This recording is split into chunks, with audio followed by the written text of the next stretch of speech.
Fala pessoal, estamos aqui em mais um vídeo do nosso canal, a segunda parte, uma continuação aqui da nossa tier list do Jethro Tull. Se você não assistiu a parte anterior, por favor, assista. Fomos de 1968 até 1976, do This Was até o Too Old to Rock and Roll, Too Young to Die. Eu espero que vocês curtam lá depois o vídeo.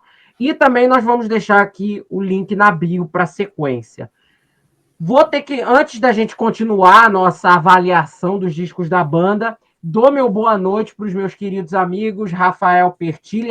Tô dando boa noite porque a gente tá gravando boa noite, mas vocês aí é bom dia, boa tarde, boa noite, boa madrugada, enfim. Queridos amigos Rafael e Tommy. Salve. Estamos cá de novo. Vambora, rapaziada. Boa noite. Vamos lá. Bom, falar dessa fase controversa agora do Jethro Tull, entrando nos anos 80. Vamos lá. E vamos já começando. Enfim, eu não vou ficar dando recado, vou falar só bem breve. Siga lá todas as nossas redes que estão aí na bio e etc. Site, Instagram e tudo mais. Sigam, por favor, também apoiem o nosso canal. E vamos lá. Songs from the Wood, 1977. Let me play you songs from the woods. Makes me feel but better than you know. Mano, esse disco eu sou completamente panqueca por esse disco, mano. Eu sou realmente o que assim. Quer dizer isso? Eu não conheço. Eu sou alucinado por esse disco. Esse disco é uma obra-prima. Então, eu já vou largar um 10ão cru e grosso. Porque, mano, eu amo esse disco, tipo, muito, assim. Muito. Não tem o que falar, mano. 10ão. Acho esse disco espetacular. E já vou falar aqui as minhas favoritas de cara também. Acho que eu fico no empate entre a própria Songs from the Woods e Hunting Girl. Acho o Hunting Girl espetacular. É um puta riff que o Martin Barre faz nessa música. Não, sensacional. Não, é absurdo. E veio a ser um clássico dos shows, né? Eles tocam ela em tudo quanto é turnê. Sim, no show que eu fui eles tocaram, eu acho. E, mano, espetacular. Songs from the Wood nem se fala. Só o intro a capela do Ian Anderson já é uma coisa maravilhosa, tá ligado? E, cara, é difícil pra mim pegar uma menos favorita aqui. Tipo, realmente, genuinamente é difícil pegar uma menos favorita. Acho que esse aqui não tem, não. Mano, eu vou colocar... Só porque é a última, eu vou colocar Beltane, porque é a última e foda-se, se fudeu, foi pro fim da fila mesmo, tomou no cu. Mas também é uma música sensacional. Mas, puta, tem Jack in the Green, Ring Out Solstice Bells. É um disco espetacular, cara. Não tem como, mano. Realmente. Diga, Rafa, agora dê aí suas opiniões, suas visões. O cara já viu um sorrisinho aí. Vamos lá, que esse daí é um disco que eu tenho muita crítica, então não é 10. Ih, rapaz. Esse quase não passou de ano pra mim. Caralho. Eu ouvi muito esse disco, muito mesmo. Na minha vida, Songs from the Wood não sei nem o que dizer sobre aquela introdução de tantas vozes. O riff ali do Martin é genial. Nossa, uma música... E a mudança de uma nota para outra que sobe ainda, que cresce muito. É um disco... Enfim. Esse disco aqui, para mim, é 6,5. Que isso? Porque eu acho que ele ainda está ali trazendo aquela coisa ali pós rock and roll too young ali. E aí, as 4 primeiras músicas desse disco acertam em cheio, é genial, assim, ó. Das melhores músicas do Jethro são as 4 primeiras músicas desse disco aqui. Mas a partir da 5ª, começa a ficar meio... Perde um pouco da essência, fica muita produção, é muita coisa. Parece progressivo, mas não é progressivo. Então, para mim, assim... É um disco clássico, da banda, é um dos discos mais conhecidos, né? Mas eu não indico assim de cara, é para quem já conhece o Jethro, assim, vai se sentir muito conectado a ele, mas quem não conhece não vai entender assim o quanto que ele é um clássico. Mas a gente está falando da discografia e nós somos muito fãs da banda e a gente está falando de vários discos. E eu vou falar também de vários discos que eu amo e que vocês não vão gostar também. Veremos. Então, esse disco aqui para mim é 6,5. Melhor música do disco é a Cup of Wonder. Maravilhosa. Eu amo essa música de paixão. Maravilhosa. Essa é muito boa. Maravilhosa. Uma pérola. E a pior é a pior não, porque é como a gente já falou, né? Não tem música ruim, é música boa, mas não me toca tanto, que é Be Broke. Eu acho que ela é uma música que no disco, assim, ela tá meio embolada ali no disco, ela tá meio passada. Ela é show, é ok. Ela não brilha, então, enfim. É um bom disco, mas para mim é 6,5, né? Já veio coisa melhor e virá coisa muito melhor ainda. Então... De fato tem isso. Eu gosto do Songs from the Wood e a minha opinião é um pouco do mix das duas opiniões de vocês. Foi bom até, né? Porque o Rafael deu uma nota bem mais baixa. Sim. E o Tommy, ele deu uma nota super alta. Para mim, não. Para mim, eu acho que esse álbum, eu dou uma nota 8 para ele, né? Eu acho que é um disco bom, eu gosto da produção dele. Mas eu vou com o Rafael nessa um pouco. Eu acho que o início do disco é muito bom e ele bota o sarrafo lá em cima, né? Muito. E às vezes é um perigo você já jogar as cartas assim, muito forte já de início, né? Às vezes é melhor você guarda, faz umas 2 músicas sensacionais, bota uma mediana na terceira e etc. Porque aí você segura, né? Você cozinha o teu ouvinte de uma maneira melhor, assim, né? Como um disco. E aqui você tem um quadrilátero de canções maravilhoso, que é a faixa título, Jack in the Green, que o Ian Anderson, inclusive, toca todos os instrumentos nessa música. Sim. Né? O trabalho dele como multi-instrumentista, né? A gente fica veremos mais isso, inclusive. Daqui. Sim.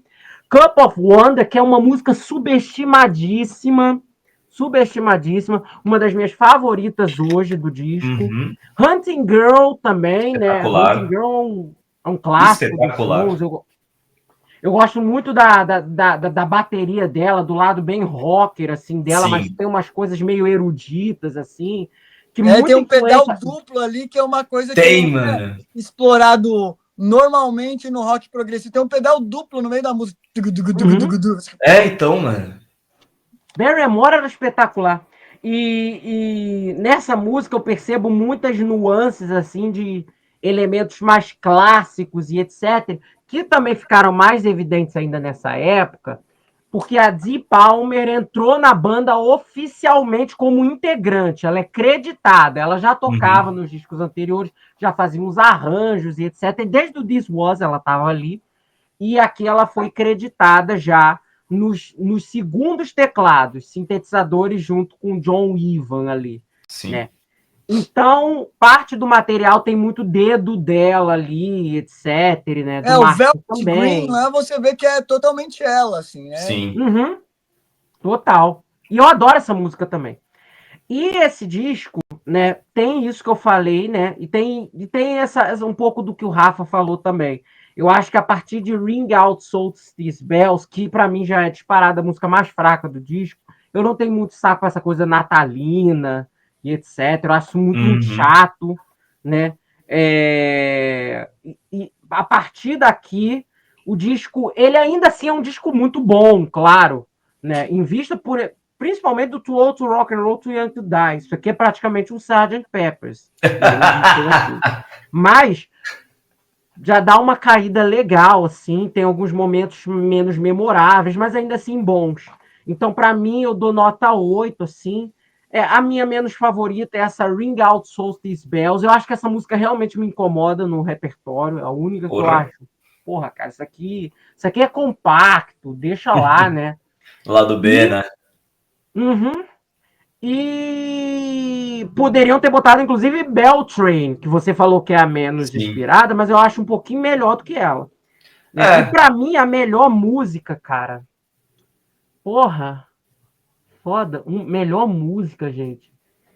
Ah, eu vou dizer difícil. Songs from the Wood. Eu vou no lugar comum, que eu adoro essa música, Essa música é cara. Eu linda, gosto cara. muito da interação. Essa é uma música de 4 minutos e é a prova viva daquela música, ó.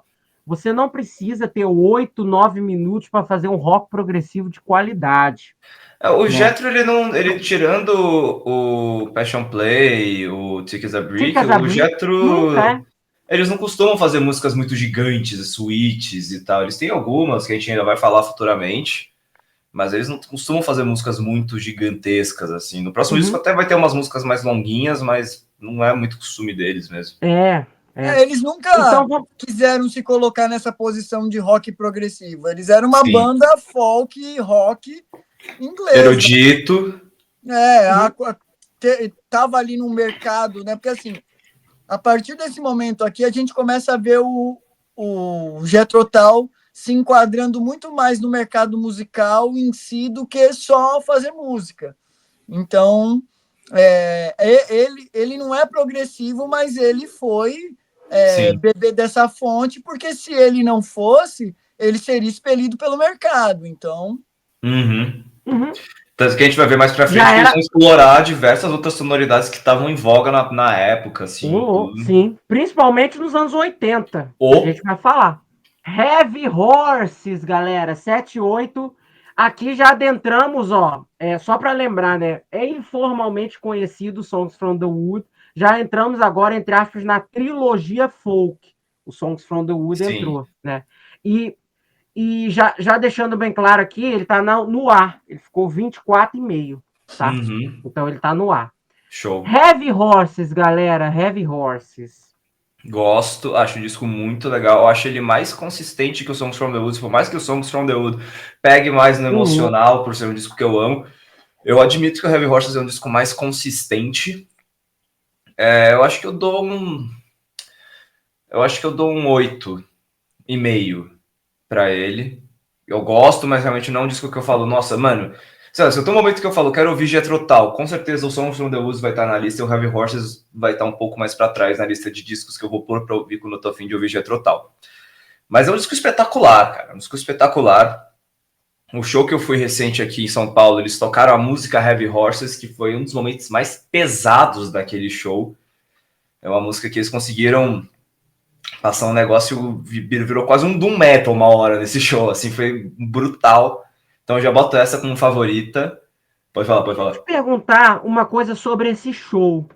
Né? Eu tava vendo muitas pessoas criticaram esse show porque eles adotaram um repertório, entre muitas aspas, mais lados B nessa última turnê, a Seven Decades Tour. Sim. E de que, entre aspas, o único momento, assim, na primeira parte do show que os fãs falaram, pô, gostei, foi o Heavy Horses, porque eles adotaram algumas músicas meio lados B, umas coisas Eu gostei disso. Eu gostei disso, e tanto teve muitas músicas nesse show que eu me reconectei, né? Eu tive uma impressão muito melhor vendo eles tocando ao vivo, porque, pô, eu queria que eles tocassem algum enxerto de Thick as a Brick, que eles tocassem Songs from the Wood e tal. Mas foi muito interessante o show, justamente por ser um show de lados B, sabe? E o show tava sentadinho, tudo. Então eu, pessoalmente, não me incomodei, tá ligado? E na Heavy Horses foi um ponto áureo, assim, do show. Foi um ponto realmente bem highlight, assim. Então eu já boto ela como minha favorita, diga-se de passagem. E, puta, esse disco aqui é mais difícil ainda pra eu colocar uma menos favorita, cara. Que esse disco aqui ele é bem consistente, tá ligado? Putz, deixa eu pensar. Vai, não pensar muito Rover. Não vou pensar muito. Rover. Qual a sua nota? Que eu tô anotando aqui. 8,5. 8,5. 8,5? Uhum. Ok. Mas foi muito legal. É porque eu achei curioso, né? Esse setlist eu vi assim. Sim. E eles tocaram umas coisas muito diferentes. Não teve Nothing Is Easy, não teve For a Thousand Modas, que são músicas que eles tocam com uma certa frequência, tocavam nos últimos anos. Eu acho que não teve. Acho que não teve nem Cross-Eye Mary, se eu não me engano. Acho que teve Locomotive Breath, mas eu não lembro de ter Cross-Eye Mary, por exemplo. Que ano que foi pena, esse? Né? Ano passado. Foi da agora, o recente. Ano passado. É que o último que eu fui já fazem, eu acho que uns 2, 3 anos. E eu me incomodei muito, né, com o show, então provavelmente passou batido esse show. Né? 2, 3 anos não, faz um pouco mais, porque eu acho que não teve na pandemia. Mas o último show que eu fui, em Aqualung mesmo, o Ian parava de cantar e aí aparecia umas pessoas no telão cantando as partes altas, assim. E isso pegou meio esquisito, assim, para mim. Eu falei, nossa, podia ter feito algo novo, algo instrumental, algo diferente, algo... Aquilo dali, tipo, para colocar um VS para cantar me No show que eu fui, ele não teve VS, mas ele deu uma diminuída em umas partes que eram mais altas, ele fez um pouco mais baixo, tudo, mas ele cantou o show inteiro, assim, não teve nenhum momento dublado nem nada. Isso foi da hora. E na época foi interessante, assim, para mim, mas depois, com o tempo, me pegou meio mal, assim, eu falei assim, poxa, os caras poderiam ter feito algo diferente, sabe? Sim. Foi bom vocês até terem falado dessa questão de voz, porque aqui no Heavy Horses é o primeiro disco em que eu já noto os primeiros sinais da voz do Ian Anderson ficando mais grave. Sim. E foi algo que foi gradativamente, entre aspas, piorando nos discos seguintes, até chegar no Under Wraps, que aí não teve jeito. E aí ele teve que fazer lá. Eu acho que ele chegou a operar. Ele chegou a operar, eu não sei se ele operou. Né? Acho que teve um hiato, a banda ficou... No Under Wraps ele operou. Ele perdeu as cordas vocais ali entre o Bruce Ward e o Under Wraps, e aí ele fez uma operação. Sim. No que a gente vai falar depois, na Stormwatch, a gente já vê bem forte isso, né? Mas aqui no Heavy Horses você já começa a sentir bem, e até uma rouquidão. Até uma rouquidão, né? Você vê que ele começa a falar, mas que ele é aquela voz de fumante, assim, tá ligado? Sim. Então você já vê que a voz dele tá deteriorando aí. Sim, e isso é uma coisa que quando eu fui notando na discografia, assim, né? E já lendo, já sabendo, assim, bem por alto, ó, teve uma época que ele teve problema de voz, e aí você vai vendo, vai ouvindo os discos retrospectivamente, aí você vai notando que já é um problema que, embora seja acreditado em um ano, um período, já vem de antes. Sim. E aqui no Heavy Horse eu já noto isso, já começando. Sim. E eu gosto muito desse disco, acho esse disco bem legal, bem bacana. Né? Eu ia até falar para o Rafa falar, né? Mas eu já vou falando, aí já vai por último. Né? Já vai no embalo aí. Para até a gente alternando, ficar mais democrático. Né, às vezes, deixar mais democrático. Então, o que acontece? Eu gosto desse disco. Esse álbum, eu acho algumas das músicas mais interessantes, as músicas, entre aspas, menos marcantes, mais interessantes que o Songs from the Wood. Então, eu vou dar 8,5 também para ele. Quer dizer, 8,5. No outro eu dei 8. Esse aqui já dou 1,5 a mais. Eu adoro esse álbum, adoro... Tem umas músicas aqui que eu acho subestimadíssimas, assim, No Lullaby, que eu acho muito boa. Muito boa. Porrada, eu acho essa música muito boa, muito bem sacada. Acres Wild também. Total, a Cress Wild, que tem a participação do Del Way no violino, que também toca na faixa título, do Curved Air e do Wolf. Também tocou com várias outras bandas. Esse cara ele trouxe também uma questão orquestral para o disco que eu acho legal, que junto com... que também tem muito o dedo, claro, da Dee Palmer também, que ela fez todos os arranjos e passou para ele tocar e etc. E ela coordenou muito bem isso nesse disco. Esse disco tem mais essa orquestração, esse lado folk junto. Eu também gosto muito das letras desse disco, são letras versadas a um viés ecológico, em vez de ser um viés meramente campestre, narrativo, de histórias narrativas, como é o Songs from the Wood. Tem um pé maior em aspectos até sociais e etc. Eu acho isso bacana nesse disco. E aqui, cara, as músicas todas são muito boas. Eu tô vendo aqui o repertório. Eu citaria como a mais fraca o Evercock. Eu acho essa música. Eles voltaram a tocar lá recentemente, uma música Sim, que vira e meia pintou aí, e pinta, eu acho, no set, em momentos acústicos do show e etc, né? Tem um show deles em Lugano de 2005 que eles tocam essa sim. música, né?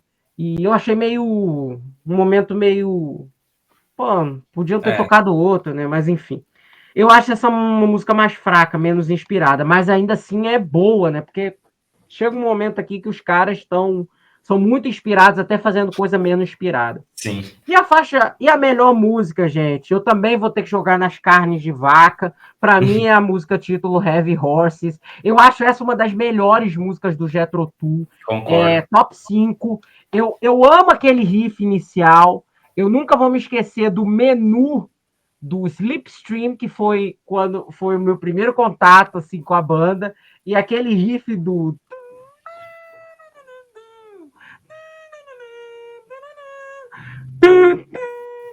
eu lembro muito disso, eu adoro essa música, eu adoro a construção dessa música. Ela é meio que um mini épico, assim. Ela me lembra um pouco até Aqualung, né, em certa forma. E eu sempre fiquei puto, porque ao vivo eles nunca tocam essa música inteira. Real. Eles sempre tiram um verso, uma estrofe, na verdade. E eu sempre, isso me deixa meio puto, assim, porque essa música é maravilhosa e é muito raro você ouvir. Eu acho que nem existe uma versão Então. ao vivo dos 9 minutos deles tocando todas as partes da sessão da música ao vivo. Eles tocam, geralmente, Então. eles tiram uma estrofe, aí fica 7 minutos e pouquinho, que é maravilhoso, a gente ama, mas não é a música inteira. Eu E, costumo ter cara, birra, eu costumo ter muita birra com banda que toca uma música que é mais longa, tudo cortada, sabe? Pra mim, se você vai tocar a música, toca inteira, mano. Tirando, sei lá, toca Tick as a inteira. Brick, que dura meia hora a música, mas, porra, uma música de 9 minutos, mano, toca inteira, tá ligado? Não Vai corta. cortar 1 minuto pra quê? Aí vai ficar 1 minuto ele falando lá pra É, plateia, ficar é falando que bobagem. nem, aproveitando o embalo do último fim de semana, é que nem quando eu fui no show do Black Sabbath, que eles tocaram Under the Sun, mas não tocaram o final da Under the Sun, que eu acho que é a parte mais épica da música, eles cortam, sabe? Porra, vai tocar Uhum. a música, toca a música inteira, mano. Vai cortar 1 minuto de É o. música, velho. É. O Everyday É, Comes and Goes, né? é. É o Que da, final. é aquele senhor riff do Tonayomi, né? Mas isso aí a gente deixa pra falar no Matayer do Sabá. É. E é isso. Pra mim é 8,5. Uhum. Fala aí, Rafa, o que você acha? Rafa vai falar Para que ama mim, esse disco. Song from the Wood e Heaven Horses, para mim, é praticamente o mesmo disco, assim, sabe? Tem muita coisa muito parecida, né? Acho que só inverte que o Heaven Horses, o início dele é muito lado B Uhum. e o Song from the Wood é muito lado A, né? Talvez eu goste mais disso do Heaven Horses, né? Porque é muito lado B, assim, de cara, assim, é muito diferentão. As músicas que Sim. eles nunca tocaram, assim, nossa, eu adoro, adoro esse início, assim, do Heaven Horses. É um disco forte, mas não é como eu disse, eu acho que eles estão evoluindo de novo criativamente. Eles deram uma queda muito grande e estão voltando ali. Eu gosto muito, a melhor música para mim desse disco é uma coisa muito sentimental, assim, quando eu coloquei, né, e ouvi Actress Wide, adoro essa música, Puta acho som. ela foda, foda Uhum. demais.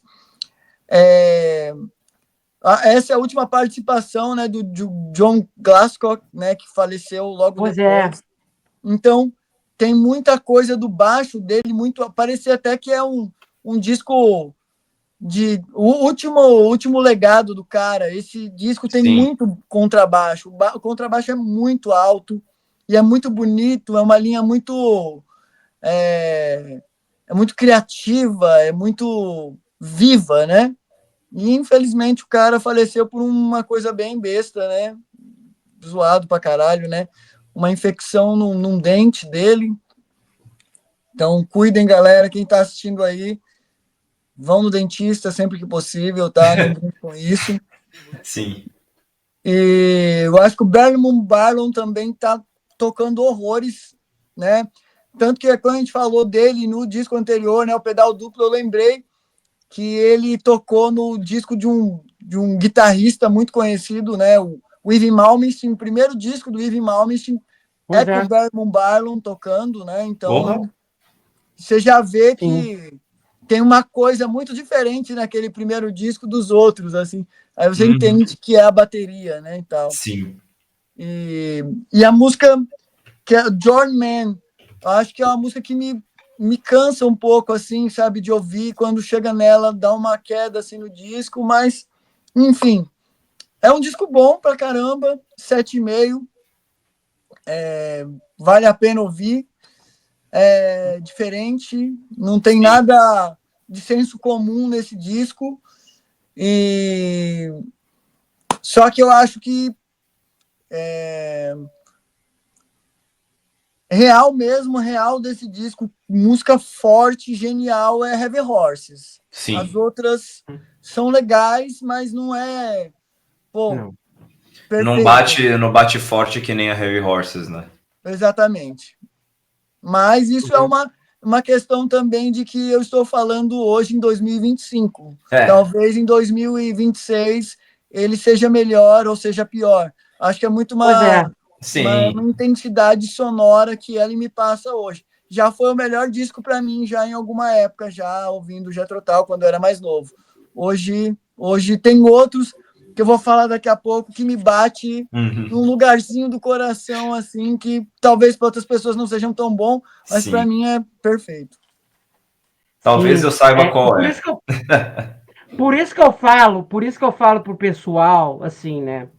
Gente, por mais que você tem discos que você não gosta e etc, e tudo bem, mas revisitem os discos depois de um certo tempo. É sempre bom você fazer esse exercício, até em disco que você não gosta. Mesmo que você continue não gostando, é bom você revisitar, sabe? Porque às vezes você nota coisas, você nesse inteirinho você tem maior conhecimento sobre o que era a banda na época, o que eles estavam passando. Muda muito a sua avaliação. Tem um monte de disco que eu não sei nem que fazer a conta aqui. Quantos discos que eu tinha uma certa birra, um meio nhé, assim. Aí um monte de vezes eu botei pra tocar e ficava, mano, pera, esse disco, até que esse disco é da hora, tá ligado? Eu era muito assim com o X Factor do Iron Maiden. Era um disco que eu tinha um pouco de birra, um pouco de pirraça, tudo, mas gostava de algumas músicas. De paixão. Não, eu acho sensacional, mas eu tinha um pouquinho de pirraça, assim, eu gostava de uma outra música. Aí um dia eu peguei e falei, vou reouvir de novo aqui. Eu coloquei no Toca CD pra ouvir. Cada música que passava eu falava, não, pera, esse disco é bom, mano. Esse disco é da hora, tá ligado? Então, mano, revisitar... Eu tive por muitos anos, assim, um problema muito sério, né, com uma banda que eu gosto muito, né, brasileira, Angra. Eu gosto desde sempre, assim. E quando eu conheci o Rebirth, né, eu lembro do lançamento, né, a gente ir comprar ele na loja, assim, novinho e tal. Então eu tenho um lugar, assim, o Rebirth, muito muito meu, assim, no coração. Aí veio o Temple of Shadows, que todo mundo falava que era o melhor disco da banda, assim, e eu odiava, assim, nossa, isso daí é muita firula, é muita coisa, meu puto. Hoje eu ouço ele e falo, nossa, que disco bom pra caramba, meu. Sim. Mas passei anos achando que era um disco muito superestimado, assim, sabe? Sim. Uma coisa antes da gente ir pro Stormwatch, que a gente vai lhe ressaltar, que na turnê do Heavy Horses veio essa obra-prima aqui, ó. Bursting Out, bem lembrado. Não vamos avaliar aqui, porque não avaliamos discos ao vivo. Mas boa menção honrosa. Que disco esse aqui, rapaziada. Isso aqui... E também, sim, Bursting Out, mas também vejam o show no Madison Square Garden, dessa mesma turnê também. Saiu agora em DVD e etc. E saiu em áudio também. Em áudio é um show completo, em DVD não. Né? Eu acho que a filmagem começou depois, né? Depois de um determinado momento do show, tem problema lá com a câmera ou qualquer coisa que o valha. Aí não é o show completo, mas o áudio é. Então, o áudio, ouçam. São dois shows maravilhosos, gente. E o Bursting Out é um clássico. Não, espetacular, cara. Esse daqui é da turnê de 76, é muito bom. Sim. É muito bom. E esse daqui é de 77, ó. Também vale muito a Esse pena. eu tenho aqui. Esse eu tenho aqui. Jethro, acho que eu não Em tenho frente à minha DVD, estante não. aqui. Eu tenho. Jethro, acho que eu não tenho DVD aqui. Eu sei o lugar que eu compro disco tem uns lá, só que eu ainda não comprei. Tem. Tem. Você acha aí qualquer. Outro dia eu Acho. achei um aqui. Outro dia eu achei um aqui que é um. Gente, qual é o nome mesmo? Around the World Live, que é de várias épocas. Uhum. E é meio que 3 horas, 4 horas de material ao vivo, assim, de vários shows, assim. E shows meio aleatórios, assim, umas coisas dos anos 90, assim. Sim. É bem legal. Stormwatch. Stormwatch, galera. Canto do VHS aqui, Cisne para da quem não sabe, formação existe clássica. VHS, aqui, ó, um No. VHS. Stormwatch, galera. Rafa, agora você vai começar. Sua hora de brilhar, menino. Sua hora, Até que, você enfim, um começa. dos meus discos favoritos dessa época. Eu amo de paixão esse disco. Tá falando sério? É Seriaço. ironia, não? Nossa Senhora. Primeiro disco Diga. da entrada do David Palmer ali. David Palmer, não, perdão, do baixista. É o Dave Pegg, né? Eu não Dave sei se Page. tocou, amigo. Eu acho Perdão, que tocou. troquei aí o nome. É o Dave Page, que veio ali do Fairport Convention. Uhum. É um cara que mudou tanto o ambiente da banda, com um cara alegre, divertido, e ele trouxe muita coisa instrumental. No meio das músicas, tem um instrumental ou outro que diferentão, assim, mais folk, que não tinha antes, né? Trazendo o bandolim, que ele toca muito bandolim, junto com o Ian, junto com o Martin. Eu acho que ele deu uma cara, uma roupagem completamente diferente para a banda. Eu gosto muito do Dave Page. O período todo que ele esteve na banda, eu acho sensacional. Puta baixista foda. E eu adoro gente alegre no palco. Adoro. Não tem como, mano. Eu sou piradinho nisso também, mano. Mano, Ele é gente muito que bom. sorri no palco, que Não tem faz como, mano. brincadeira. Nossa, me magnetiza, assim, ó. Porque, mano, carisma. Acho que tem que ter, mano. Música não é só Gente que toca com seriedade. tesão. Exato, tesão de tocar. Tem um show deles de 84, 85, que eles fazem o aniversário do bar, que ele tá o mais sarrista 85. possível naquele show, mano. Eles zoam até com o Ed Jobson, que vai vir daqui a pouco, que ele é mó cara sério, assim, sabe? Mó cara... E eles zoam demais ali com o cara. Então, meu, puta show legal e divertido. Enfim, Sim. eu amo esse disco. É o fim de uma era, é um fim de uma banda, né? Porque esse é o último disco com essa formação, que foi a formação mais clássica deles ali, né? Só com a entrada do Dave Page, né? Por causa do falecimento do John Glasgow, senão ele estaria aí também. Então eu acho ele um disco ótimo. Acho que ele só não é melhor porque ele tem uma sonoridade muito obscura, assim, muito apagado. É muito esquisito a mixagem desse disco. Eu não sei o porquê, mas é meio um grave, meio excessivo. Sim. Né? Eu acho que toda banda tem isso, né? Eu não consigo pular uma música desse disco. Como eu disse, é um dos meus discos favoritos desse período. Acho extremamente criativo e extremamente sensível. Parece que é o fim de uma era mesmo. Sim. Tanto que a minha música favorita é Elegai. Eu choro quando toco essa música. A guitarra dela é... Meu Deus do céu, cara. Que absurdo. Absurda. É genial, é genial. Eu quero fazer uma música...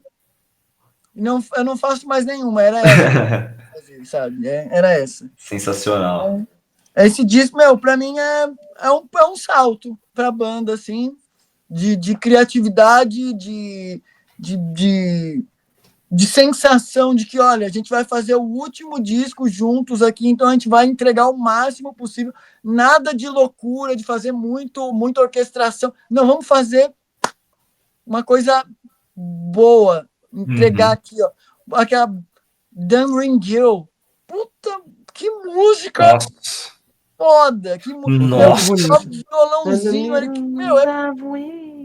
cara, enfim, eu tô muito empolgado, porque eu sou muito apaixonado por esse disco. Mas, como eu disse, essa sonoridade meio obscura, meio grave, me incomoda um pouco, né?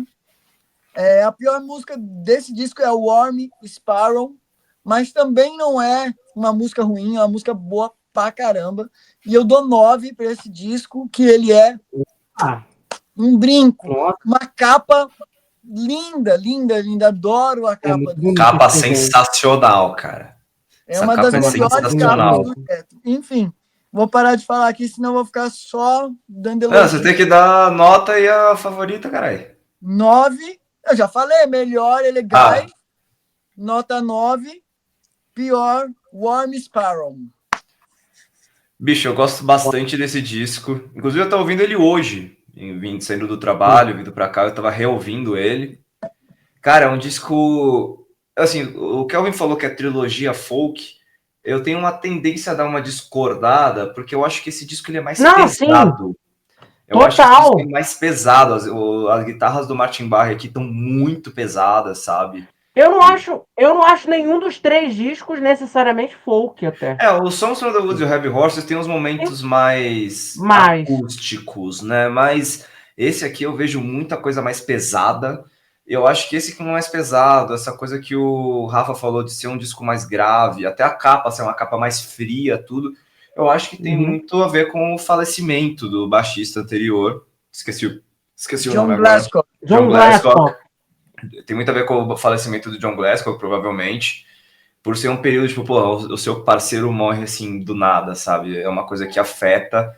E o Ian ainda, que é um cara, assim, que sabe que os sentimentos dele, você vê que o que ele tá sentindo, ele transparece no disco. Ele não é um cara que deixa de lado, assim, ele transparece muito nos discos dele, né? Você vê aquele riff de Dark Age. Puta que pariu! Tocaram agora, né?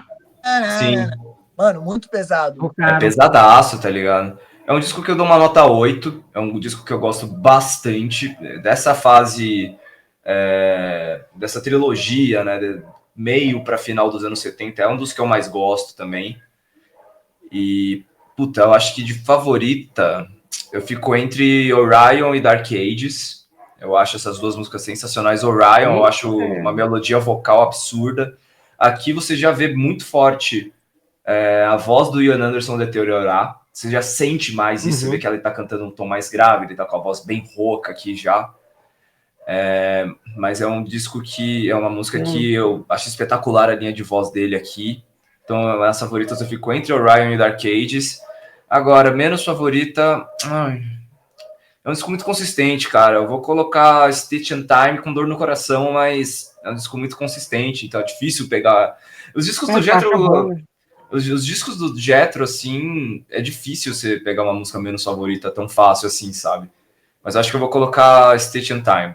Eu acho que é uma música que, sei lá, ela passa... Não é uma música que eu falo, puta som do cara, mas ela é da hora, tudo, mas não é um highlight tão forte quanto as outras, tá ligado? Esse disco é um fim de safra, né, da banda. Sim. Né?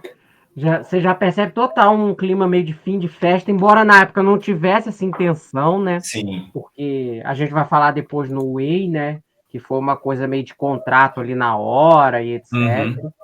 Na realidade, era um fim de festa mesmo, porque era um disco solo o próximo. Ele era um disco solo. Obrigou a colocar o nome Jethro Tull foi a gravadora, porque falou que se ele entrasse com um disco solo, não iria ter tantas vendas. Mas é um disco praticamente solo. É impressionante como exatamente a mesma desculpa para todos os casos de discos de bandas que eram para ser disco solo, mas se tornaram disco da banda, porque a gravadora falou que o cara solo não ia vender e fez o bagulho virar o disco da banda.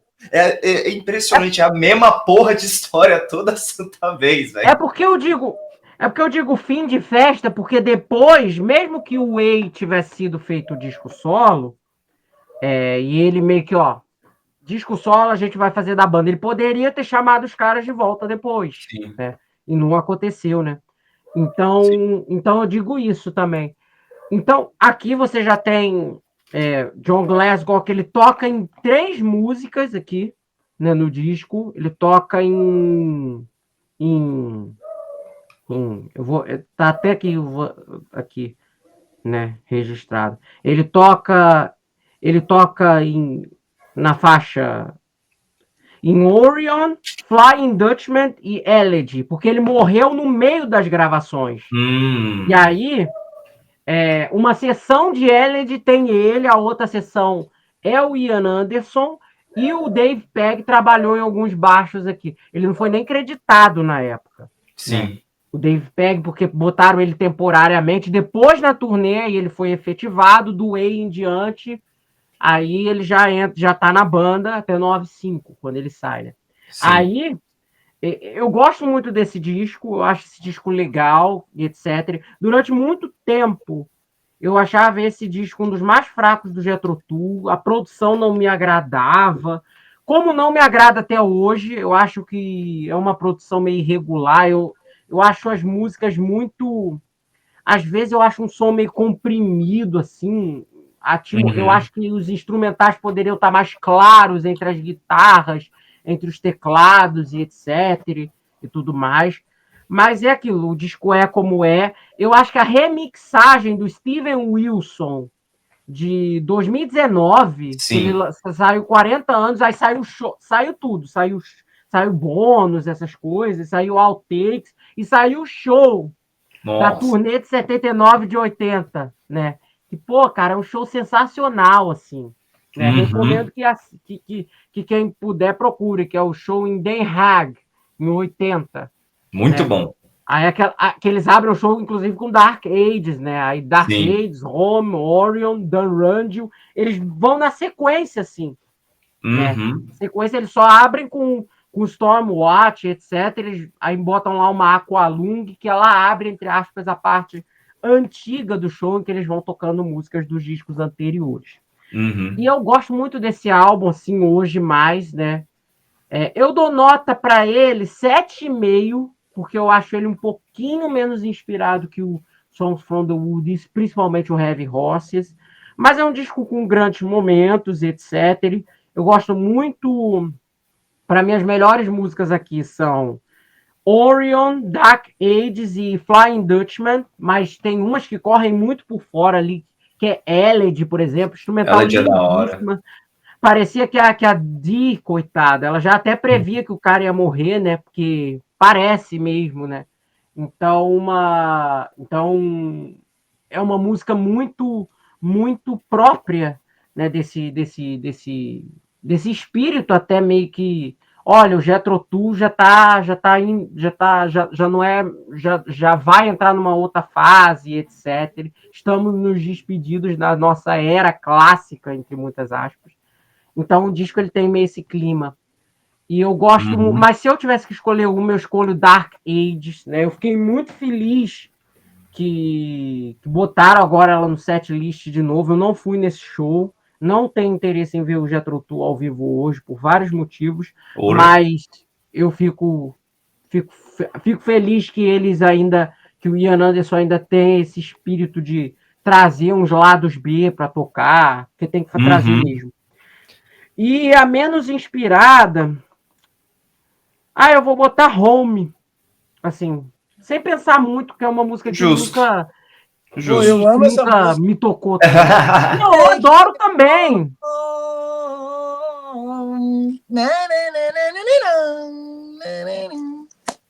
Essa música é boa mesmo. Sei lá. Né? Não, mas então, olha, eu tô... 7,5. Eu sei que eu amo esse disco aqui, eu tô falando muito dele, porque tem muita coisa que eu, na época que eu conheci esse disco, foi muito importante para mim, assim, sabe? Era uma fase muito boa da minha vida, assim, como eu tava saindo da fase da adolescência e virando adulto, primeiro emprego, primeira namorada, assim, que saía, porque tinha dinheiro para sair com ela. Aí a gente ouvia Jethro Tull. Então, olha que loucura, né? Como é que você vai... Ela gostava muito de mim mesmo, porque para ouvir Jethro Tull comigo tem que gostar. Esse é um pré-requisito para todas as minhas parceiras até hoje. Tá certo. E tanto que as minhas relações sempre foram progressivas, né, de muitos anos, então. Então, esse disco foi muito importante, assim, para mim nessa época. Vamos agora para Ei! Ou A aqui no Brasil, 1980, originalmente concebido e gravado como um disco solo, só que a Chrysalis tinha lá o contrato deles que previa um disco ainda para ser feito em 1980.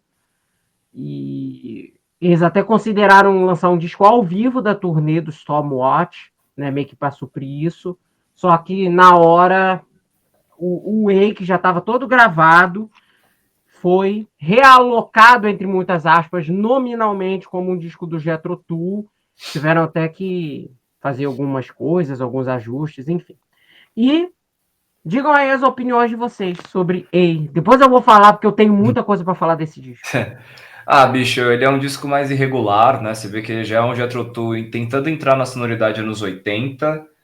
Tipo, é um disco que eu gosto, só que assim, ele entra muito já naquela brisa sintetizador demais, tudo, mas que eu gosto bastante. Eu acho que eu nunca vi o Jethro, por exemplo, usar tanto Minimoog numa gravação. Eles usam bastante Minimoog aqui, principalmente na Black Sunday. É de Jobson, né?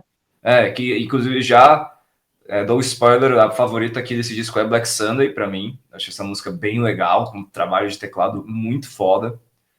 Mas você vê que aqui já tá aquilo, é uma sonoridade bem diferente, justamente por ser um disco solo do Ian Anderson originalmente, né? E já entrando nessa sonoridade oitentista, tudo.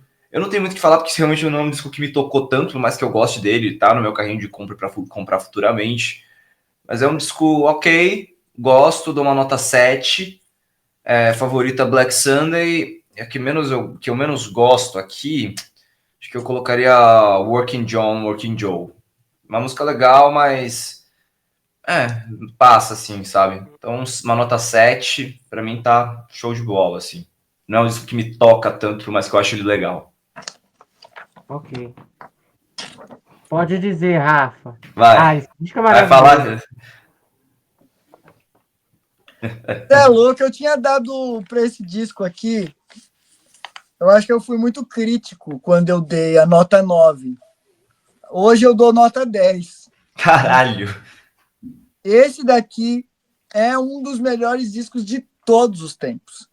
Sem sombra de dúvida. Louco. Esse disco aqui é Diga aí. Genial, pelo menos para mim. Eu amo esse disco. Eu acho que ele é extremamente coeso, né? Discordo do que você falou, ele é extremamente coeso. Tem 2 integrantes novos na banda que dão um ar completamente diferente, que é o Mark Crane, baterista. Crane, ele é sensacional. Não, ele é foda mesmo. Uma outra visão, né? Tanto que você vê no Sleep Train, ele que tá tocando, e ele é... Mano, é outra pegada, é outra visão, é uma visão mais moderna, que viria depois nessa nova linguagem nova onda do heavy metal britânico, assim, é outra coisa de bateria, mais direta, né, menos folk. E o Ed Jobson, né, que veio ali da banda do Frank Zappa, né, então trouxe uma outra... Aqui sim, aqui isso é um rock progressivo. Isso é um disco de rock progressivo. A gente falou do Thick as a Brick, falou do Passion Play, que são supostos discos de rock progressivo por causa da época. Aqui já não existia mais rock progressivo, em 1980, já tinha acabado. Aqui nós estávamos no período já pós-rock progressivo. O rock progressivo era megalomaníaco para as pessoas, e aqui eles botaram o cacete na mesa. Falou, não, a gente vai fazer um disco progressivo mesmo. Aqui tem muito violino, dobrando com sintetizador, dobrando com flauta, dobrando com cachorro. Mano, é incrível. Eu adoro esse... Sim. Eu amo esse disco de paixão, Crossfire, já começa... Muito boa essa música. Fly the Way Flyer, eu adoro aquele clipe das crianças lá, eu amo de paixão. Cara, Work It Joe, Black Sunday, nossa senhora. Black Sunday é absurdo. Eu tinha até colocado aqui uma curiosidade, né, de Protector and the Service. Para quem gosta e conhece Iron Maiden chupinhou essa música, né? Sim. Tem uma música chamada Seven Son. Gente. Tem muito ali, mano. Tem muito ali, mano. Tem a mesma frase que tem nessa música.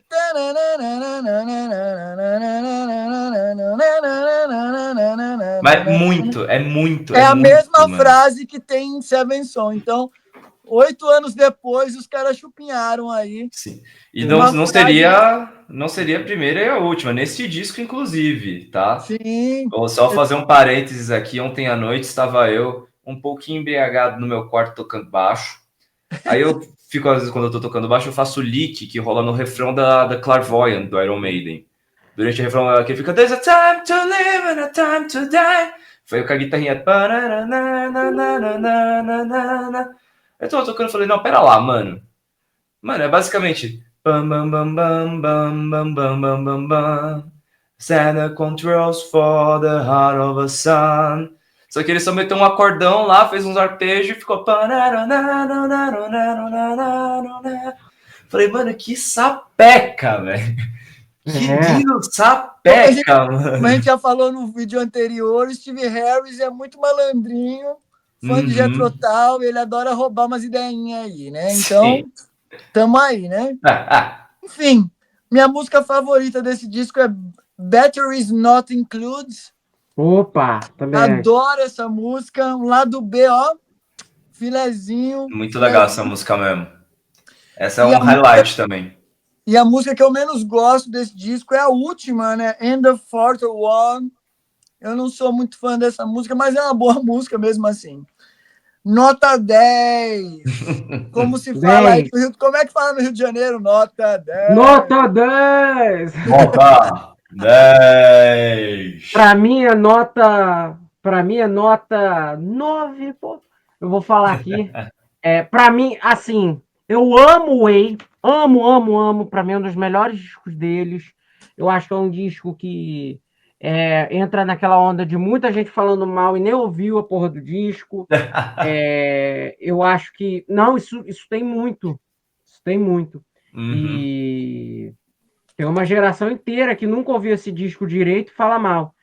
E eu gosto, eu considero ele também bem progressivo. É lógico, a instrumentação é anos 80, era da época. Os teclados lá do Ed Jobson são anos 80, mas eu acho que ele tem um vigor muito grande, ele tem uma presença instrumental muito forte. Eu gosto muito da interação entre a banda e o Ian nesse disco, assim, né? É um disco planejado para ser solo, mas parece que é uma banda, que o Tu é uma banda e etc.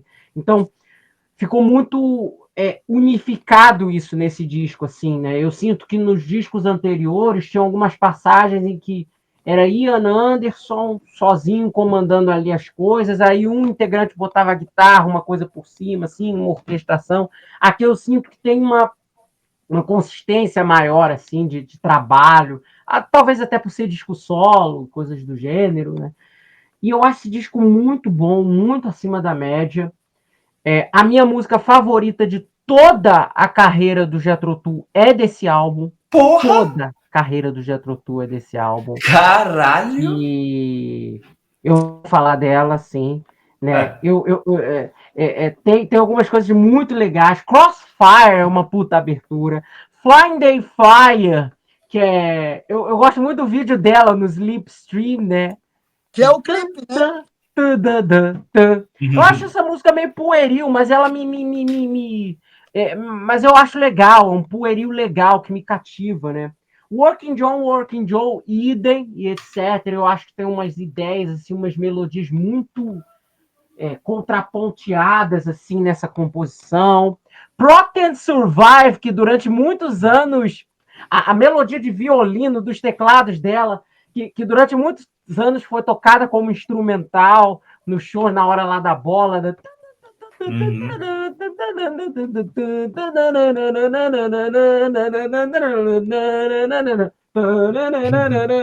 Vai, fica numa perna só aí, Kelvin.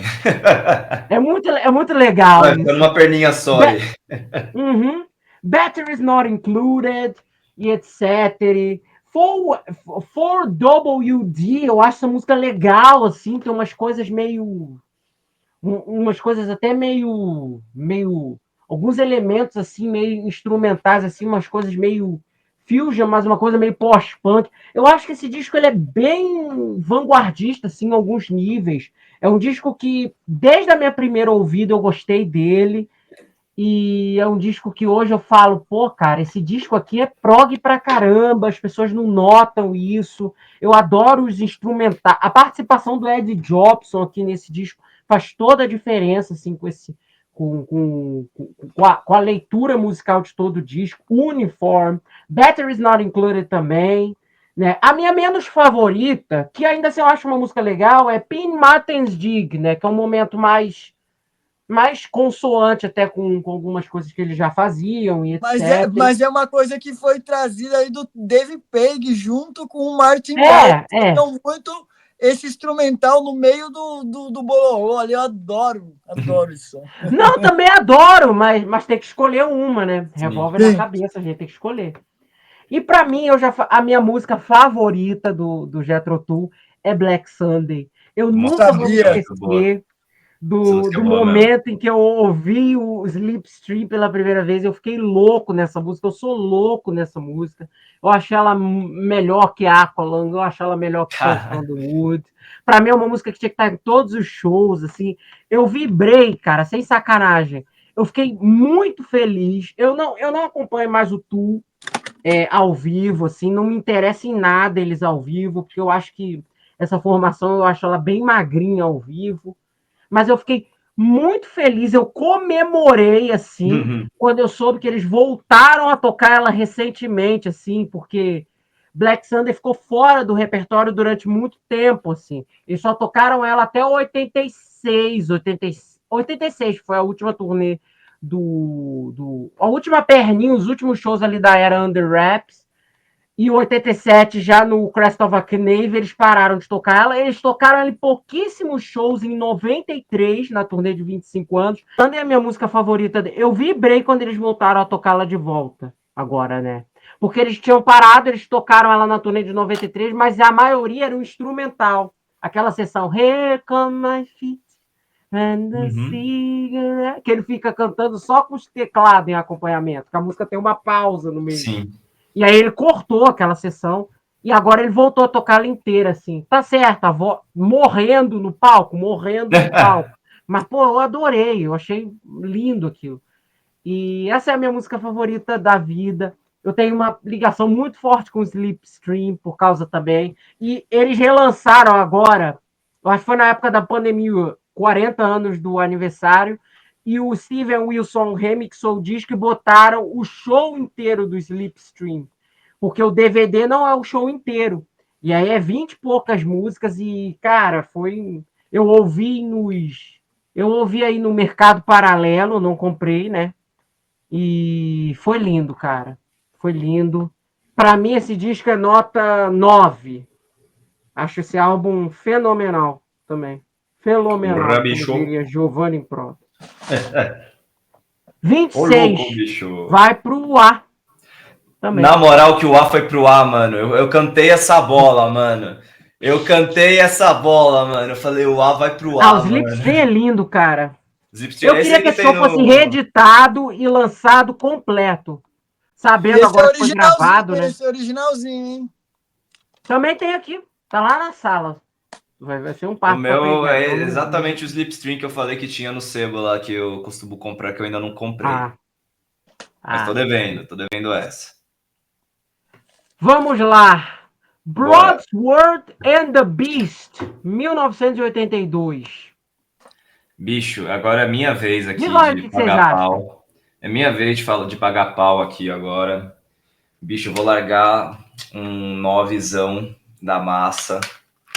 Que, mano, novezão da massa, porque, mano, o primeiro contato, literalmente, que eu tive com o Jethro Tull foi com essa capa. Que nem eu falei, meu pai tinha o bottom dessa capa. Eu lembro de quando eu era criança, eu ia na Galeria do Rock com ele, tem uma loja lá que é a Aqualung Records, que do lado tem um posterzão gigante com essa capa. Então sempre, mano, sempre foi pra mim o referencial de Jethro Tull, visualmente falando, sempre foi isso aqui. Antes de eu conhecer a Aqualung, antes de eu conhecer qualquer coisa, sempre foi essa capa aqui. E, bicho, eu adoro esse disco, mano. Ele tem uma sonoridade muito anos 80, mas é um anos 80 que, pra mim, pessoalmente, eu posso estar viajando na maionese, mas me remete muito a uma coisa quase neoprog, né? Uma coisa que entra já num Marillion, entra num Palace, assim, uma sonoridade bem guiada pelo sintetizador, aquele sintetizador muito anos 80. A voz do Ian Anderson aqui já esculhambada, você já vê que a voz do cara já foi para as cucuia nesse disco aqui. Melhor música desse disco é Beast, tranquilamente. Eu amo essa música, eu amo a melodia vocal dela, eu amo o refrão dela, a linha de teclado dela. Eu amo aquele coro que entra no refrão junto. É muito legal, que eu acho que no ao vivo ele tocava com esse bicho aqui, uma marionete desse bicho aqui no ombro, na hora que ele cantava essa música. Puta, eu adoro esse disco, cara. O refrão que eu falei, eu acho que é um refrão muito forte, né? Fica Beast, there's a beast upon the shoulders. Eu adoro essa música. Mas tem Clasp, Falling on Hard Times, Flying Colors, a própria Broadsword é uma música muito foda. Watching Me, Watching You. Eu acho que eu só colocaria de menos favorita Cheryl, que eu acho que é uma música meio ok, não me cativa tanto. Ali pra acabar o disco, né? Pra meio finalzinho disso. Meio parecido com quando eu tava lá, acho que foi no Heavy Horses. Eu falei, mano, você foi pra última da fila aí, é a última aí, você se fudeu, aguente esse fardo de ser a última, tá ligado? Mas de resto, cara, eu amo esse disco. Beast, a mesma relação que o Rafa tem ali com o A, eu tenho com esse disco também. Tava na mesma coisa, mano. Ainda complicar, ainda com pandemia rolando ao mesmo tempo. Tava eu lá, primeiro namoro que eu tava tendo, entrando na faculdade, eu tava na pandemia, tava ouvindo muito Jethro Tull também. O que eu ouvia, eu acho que eu via Beast, a música mesmo, em playlist, assim, umas 5 vezes por dia, assim, tranquilamente. Sem contar ainda ouvir tomando banho, ouvir no metrô, ouvir no carro, ouvir no quarto, tudo. Puta, eu amo essa música. Esse disco aqui também é um disco, pra mim, foi muito marcante nesse período, tudo. Então eu vou dar um belo do novezão aqui. Vocês tiveram o seu momento de brilhar no ar, esse aqui é o meu momento de brilhar, mano. Então é isso. Não. Diga aí, Rafa, eu acho que esse aí, o Rafa vai, se puder dar nota, vai dar nota 11. Esse é 11, bicho. Esse daqui é nota 11. Eu amo esse disco. Acho que é uma das melhores fases da banda. Meu, a Broadsword, porra, sequência fenomenal. Claro que tem aí uma ligação afetiva, né? Eu ouvia muito com a minha primeira parceira, Vanessa, assim, a gente morava junto, a gente ouvia loucamente até furar esse vinil. Só a gente tem que achar mais uma pessoa que ouviu esse disco com a primeira namorada e pedir música pro Fantástico, mano. Eu não ouvi, já dou spoiler aqui. Então, eu encontrei ela, né? A gente se encontrou, né? A gente fez as pazes, assim, de amizade e tudo mais. Aí eu fui na casa dela tomar um café lá e ela mostrou a coleção dela é maior que a minha, do Jethro. Assim, caralho. Falei, filha da puta, ela é uma coisa boa que você deixou do fim. A relação foi o Jethro pra mim. Eu falei, filha da... A coleção dela é enorme, assim, mano, cheio de disco. Caralho. Filha da mãe. Ela falou assim, ó, porque eu falei pra ela que eu ia estar fazendo a live, ela deveria ter pego meus discos lá pra mostrar. Eu falei, pô, que droga, eu devia ter pego mesmo. E talvez não devolver. Não, eu sou um cara muito legal. Eu amo esse disco de paixão, é nota 10, né? Nota 10. Aqui, mano, a banda tá criativa, tem essa visão mesmo que você falou, que é meio neo-folk, neoclássica, com uma visão moderna. Teclados que não tem nada com Moog, não tem nada de piano, é synth, muito synth. Teve a entrada lá do jovenzinho tecladista lá. Peter John Vetters. Isso. que é bem diferente da banda, mas ele trouxe um ar de juventude, de frescor. Ele entrou super novo, né? Eu esqueci Super agora com quantos novinho. anos ele entrou, mas ele entrou muito novo. 26. Por aí. Já tinha uns 90 anos já.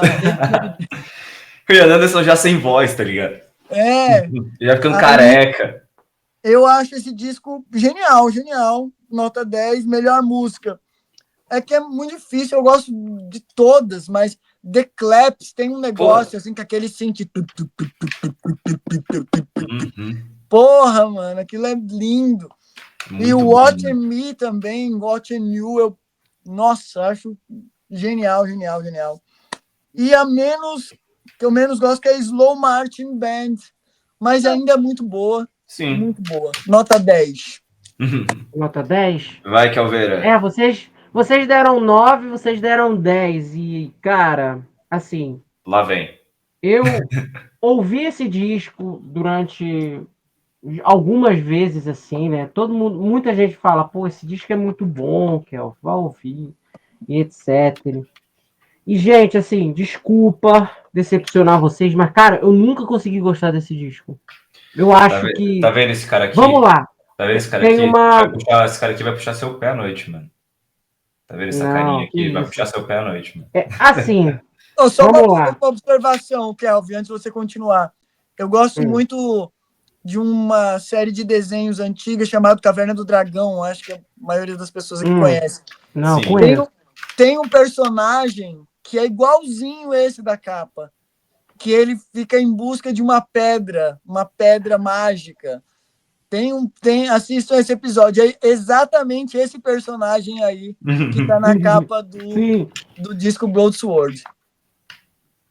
Eu acho que, assim, para mim o principal problema desse disco é a produção. Eu acho que, assim, ele, ao mesmo tempo, ele ecoa mais o Jethro Tull dos anos 70, dos discos pré-A, mas, ao mesmo tempo, ele sinaliza os anos 80, e eu acho essa mistura, assim, meio...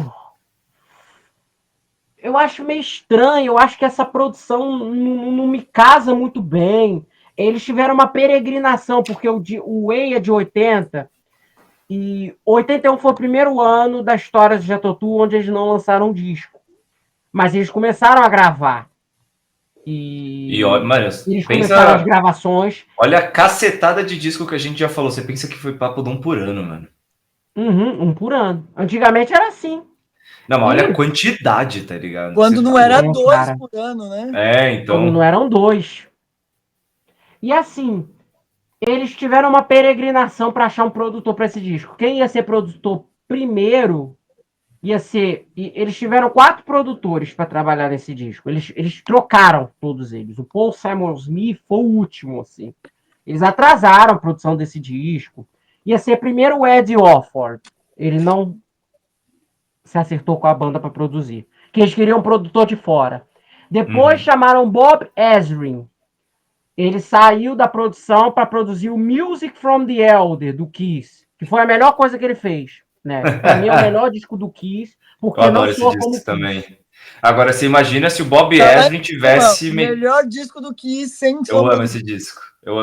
Você imagina se o Bob Ezrin tivesse mexido nesse disco aqui, rapaziada. Você imagina o nível de baixaria que teria sido se o Bob Ezrin tivesse metido a mãozinha aí, mano. A coisa ia ser muito feia, mano. Não ia ter pedra sobre pedra, não, mano. E aí eles chegaram a um breve período, o Ian Anderson autoproduzia as sessões, e aí a Chris Salles falou, não, produtor de fora, vamos chamar o nome, e chamaram o Paul Samuel Smith. Foi basicamente uma recomendação do Gary Conway, que era a batera da banda. Ele foi durante muitos anos, ele tocou com várias bandas seminais do folk, etc., Pentangle, tudo mais. O próprio Fairport fez aparições ali com a banda. E ele tocou durante muitos anos com Cat Stevens.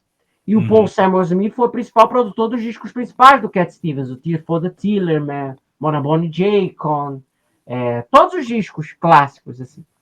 E ele recomendou, o Paul é legal, e etc. O Paul já conhecia o Jethro Tull, aí finalizaram o disco, assim.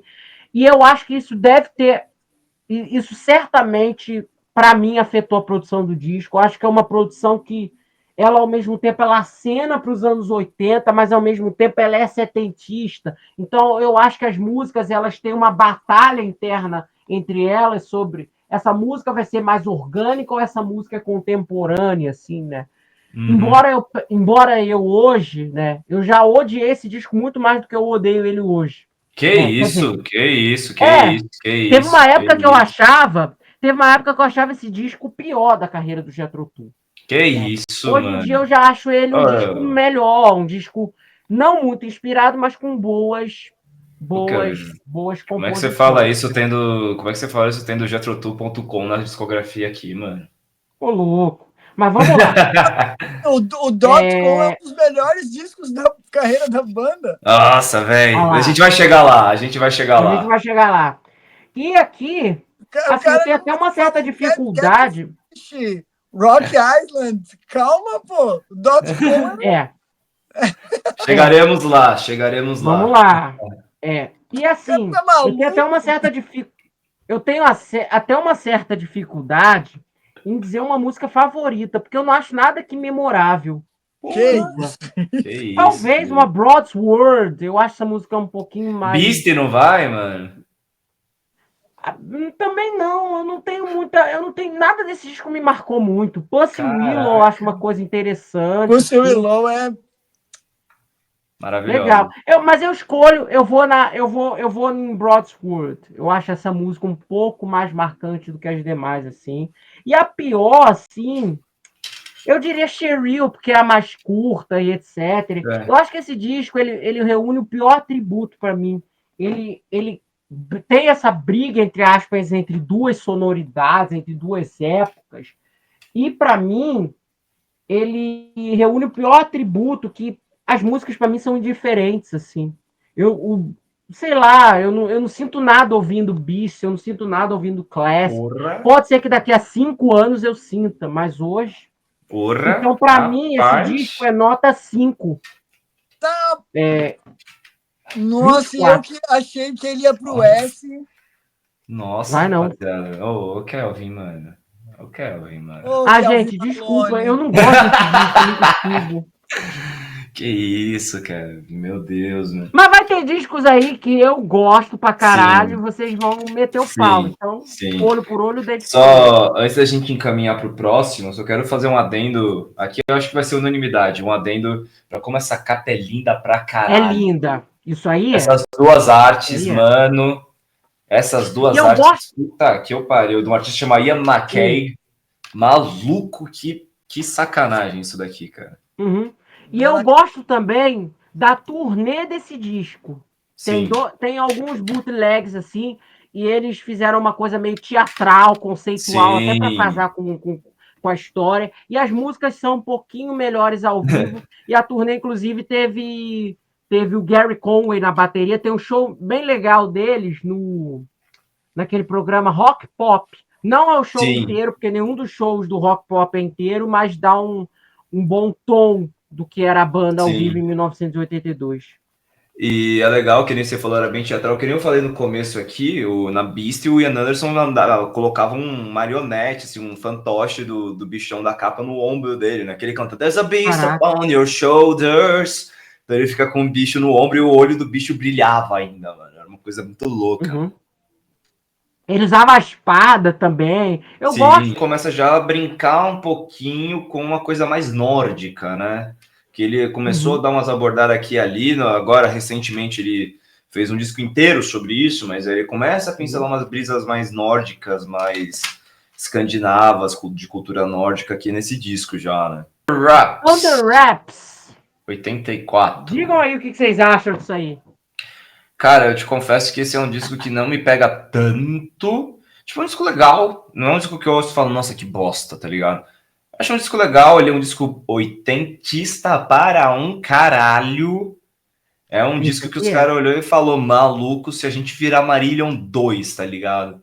O negócio é muito, muito sintetizador e eu sou apaixonado por sintetizador. Então, pra mim, eu tô chovendo no molhado. Mas é um disco que ele não me pega tanto. Não é um disco que eu olho e falo, nossa senhora, tá ligado? Não tem muitos highlights, nem nada. Ele é um disco que de cabo a rabo ele é uma coisa meio única, assim, eu ouço ele solamente, assim, e fico tipo, maneiro, mano. Quero ter na coleção, está no carrinho de compras também. Eu dou uma nota 7 pra esse cara, mano. Eu dou uma Passa nota de ano 7. pra você? Passa legal. Quem eu falei, tô acostumado a comemorar quando eu tiro 6, mano. Então nota 7 pra mim é muito bom, tá? Ah, tá. E, cara, eu acho que de highlight, assim, de favorita, acho que eu coloco European Legacy, acho que é uma música legal, tá ligado? Se bem que European Legacy ou Under Wraps 2. Ah, você gosta da 2? Eu acho meio... Mano, eu acho a 2 legal. Melhor de todas, vixe. Eu acho que eu vou de Under Wraps 2, mano. Ah, eu gosto da 1. A 1 é muito legal também. A 1 é muito legal, mas acho que vai. Under Wraps 2, favorita. Menos favorita, eu acho que eu vou me repetir aqui, pegar a última, General Crossing. Que é legal. Acho legal, mas. Que a última. Sim. Que é a última da versão em CD, tá, gente? Porque o Under Wraps foi o primeiro disco do Tool a ser lançado já em CD, na época do CD, incipiente, etc.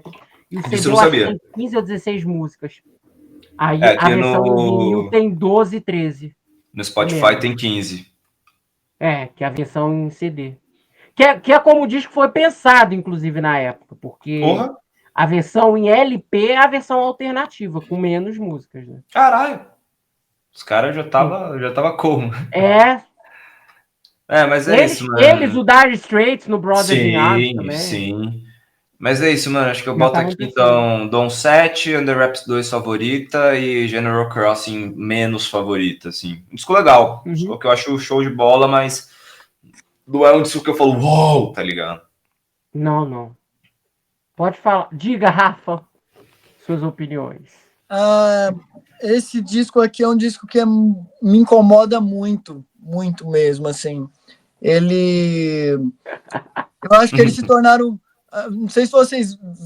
Lá no disco, a foto deles, assim, eles ficaram muito cafona, de terno azul e branco, assim, com os cabelos cortadinhos. Cara, parece um tiozinho dos anos 80, assim, sapato branco, assim. Porra, eles tocando guitarra de terno azul e branco, cara. Parece roupa nova, mano. Puta merda, é muito, muito cafona, muito cafona. O disco é todo cafona, né? Os sintetizadores, né, eles estão tentando se adequar a esse mercado do New Wave. É uma banda que não tem nada a ver com New Wave, foi para lá e foi bem esquisito.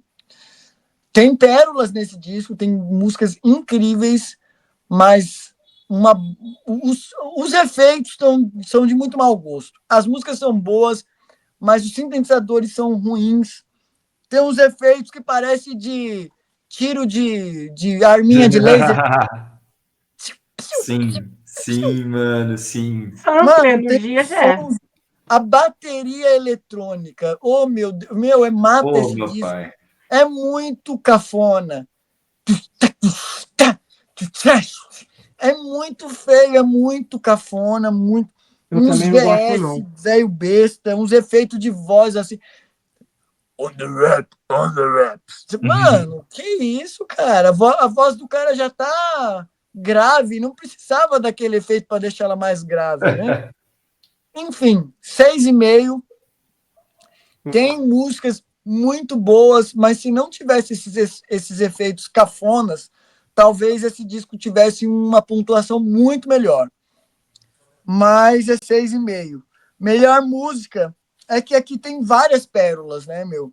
Tundra, eu adoro. Tundra é legal. Nobody Car, puta música foda. Under Wraps 2, que eu, olha, até choro quando ouço. E Apogee, meu. Apogee é da hora. Apogee é coisa linda. E a pior é a Saboteur. Eu não gosto dessa música. Acho bem... Também não. Bem cozida. Bem cozida. Bem cozida. Aqui, 6,5. Eu também faço cor as opiniões assim gerais de vocês. Recentemente o Ian Anderson ele fez uma entrevista, né? Ele tá fazendo uma série de entrevistas para uma porrada de gente aí mundo afora. E falando muita bosta. Promovendo o Curious Ruminant aí, né? E perguntaram e perguntam tudo assim para ele, né? Aí perguntaram do Under Wraps, do processo de gravação e etc.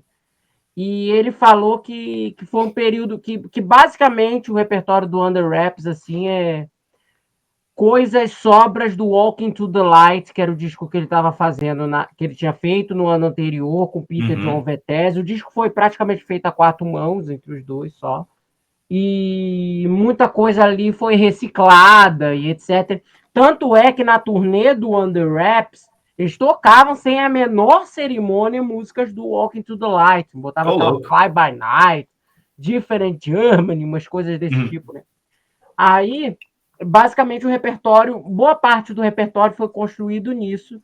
Ele até falou na época ele até falou nessa entrevista sobre a bateria eletrônica que ele chegou a tentar ver um baterista para o disco, né? Só que o baterista anterior da banda, que era o Gary Conway, ele era um cara mais do folk. Ele era baterista light, etc. E as músicas, ele sentia que as músicas tinham que ter um drive, uma pegada mais pesada, entre muitas aspas, né?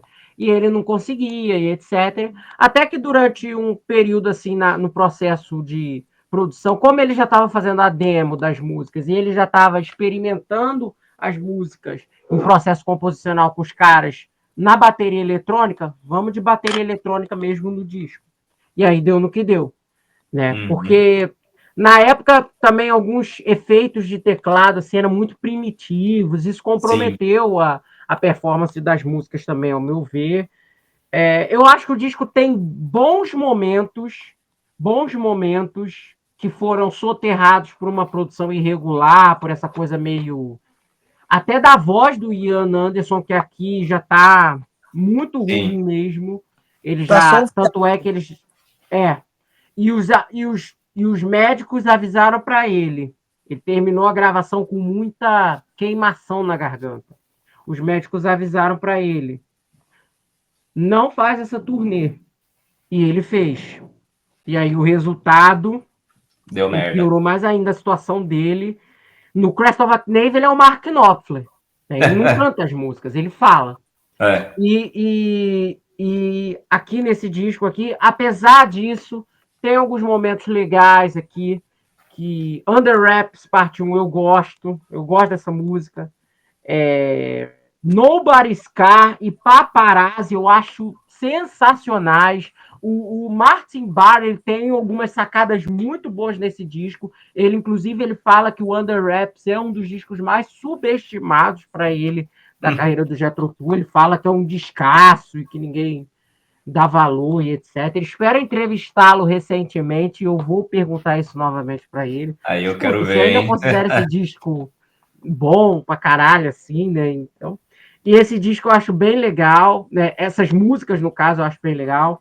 Mas eu diria que, para mim, a melhor música do disco é Apodi, que é a faixa de encerramento do LP e uma das últimas também, mas não é a última, da versão em CD. Isto posto, eu tenho algumas músicas para mim que não me falam tanto, que é Later That Same Evening, Hit, também não. E eu dou uma nota 6 para ele. Né? É um disco que também eu já impliquei muito mais do que eu implico hoje.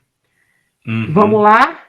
E 19,5 vai para o C. Ó. Só 2 no C até agora, hein? Ô, louco. Calma que vai encher aí ainda. Será? Crest of Knave, 1987. O fatídico disco que ganhou do Metallica and Justice for All como melhor performance de heavy metal. E valeu, sim. Foi melhor que o And Justice for All em performance de heavy metal, sim. Caralho. Não, o melhor, você vê a cara do Alice Cooper. Você vê a cara do Alice Cooper quando ele tira o pacotinho lá e o vencedor é... Na moral, rapaziada, ele fica com uma cara tipo, rapaziada, tá certo isso aqui, mano? tá certo aqui, mano? Qual foi, tá ligado? Eu acho meio patifaria colocar isso aqui como um lançamento de heavy metal. Tipo, eu gosto desse disco, porque tá ligado? Mas calma lá. Mas a gente calma vai lá. falar do disco, mas essa questão é porque o que acontece? Eu acho que isso aí foi erro de não separar classic rock e metal, Sim, assim, entre aspas. Eu acho que esse disco nem se encaixa como hard rock, inclusive. nem a Mas pau. é aquilo. Se Nem a eles, pau. vamos supor, entrando na cabeça dos caras, tem hard rock e heavy metal, eu acho que talvez eles unificaram discos que eles consideravam hard rock como um bolo só, porque era uma categoria só. Aí você tem essas coisas, né? Sim. Então, mas é Mas é um aquilo. disco que Se Na eu fosse acho. real, para na indicar, real, talvez num hard rock. E mesmo É, assim, esse disco não é hard rock. então. na real, eu acho o americano muito burro. Eu acho que isso Real. é um fato. Eu acho que Ah, não Americano, é mas isso achismo, aí é não. chovendo molhado, né? americano é muito burro e ele não sabe de nada, não entende de absolutamente nada, acha que sabe tudo. E aí, quando faz as merdas, ele faz essas lambanças aí, bicho. É Grammy, que é uma merda, Rock and Roll Hall of Fame é uma merda. Os caras, mano, É patifaria o bagulho, mano. a maioria das coisas que são relacionadas com o americano, ou alguém está pagando, ou alguém está investindo, Sim, não tem curadoria real, eles são muito sim. superficiais no conhecimento deles. Nossa, o Brasil, por muitos anos, ter sido uma colônia dos Estados Unidos, que tudo que era bom lá vinha para cá e na realidade era uma merda. É isso. Eles não sabiam de nada. E eu acho que tem que acontecer essas anomalias para mostrar o A quanto patifaria do bagulho.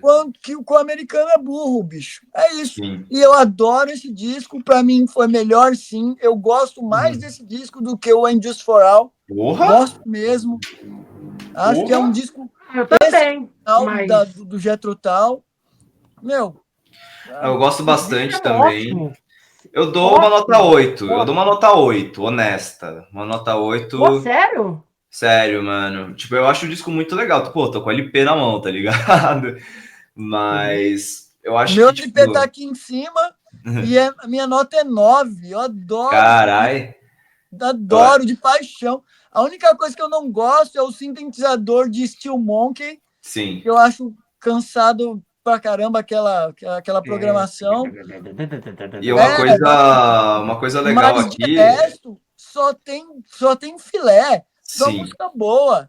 Você é louco, Farm on the Freeway, Budapeste, você é louco, só coisa boa. Então. Budapeste, pra mim, já vale o disco inteiro. Sim, é isso que eu ia falar. Eu dou 8, pra mim a melhor é Budapeste, tranquilamente. Essa música é absurdíssima. Tem participação aqui do Rick Sanders no violino, né? E é legal que esse disco aqui ele é basicamente o Jethro Tull era basicamente um trio, né? Que era o Ian Anderson, o Martin Barr e o Dave Pegg. E a bateria programada. Pelo Ian Anderson, por esse porra, Você na já maioria viu das já, músicas. eles fazendo o make-off da produção desse disco? Não, Ele mostrando a bateria? não. É um bagulho gigantesco, assim, é uma parede, assim, ó. Caralho, Aí ele vai programando, assim. caralho. Mas aqui, gente, Só uma aqui a coisa legal, bateria Kelvin, eletrônica tem. antes.